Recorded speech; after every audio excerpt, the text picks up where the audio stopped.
This is the VOA Special English Development Report. UNICEF is joining with a non-profit group to bring HIV/AIDS programs to more women and children in 5 countries. UNICEF, the United Nations Children's Fund, will work with Family Health International.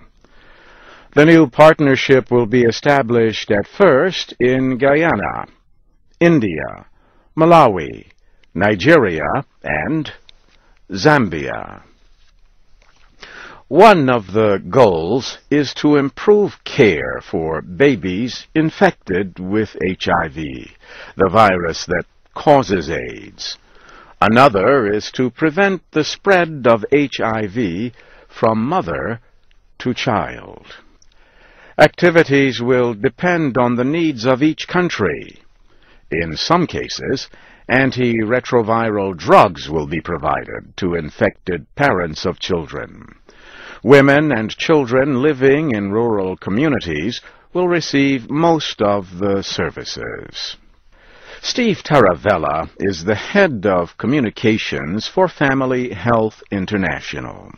He says the partnership is separate from UNICEF's international campaign against AIDS, but will support the goals of the UN agency.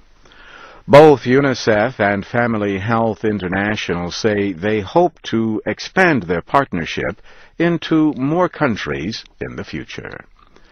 Family Health International has been working on public health issues since 1971.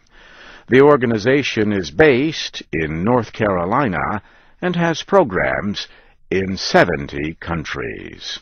It does research on infectious diseases and reproductive health, and also provides services.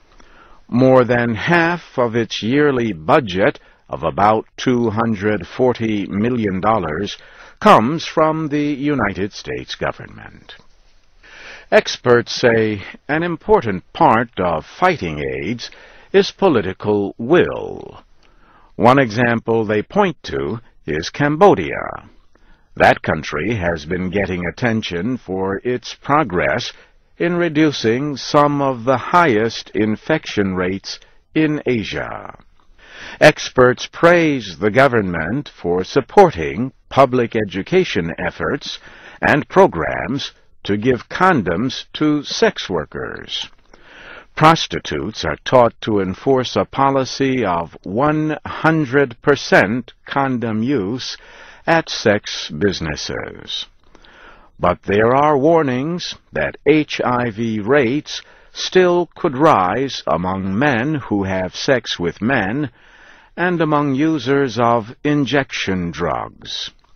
Rates also could rise among so-called indirect sex workers, women who work in bars and clubs.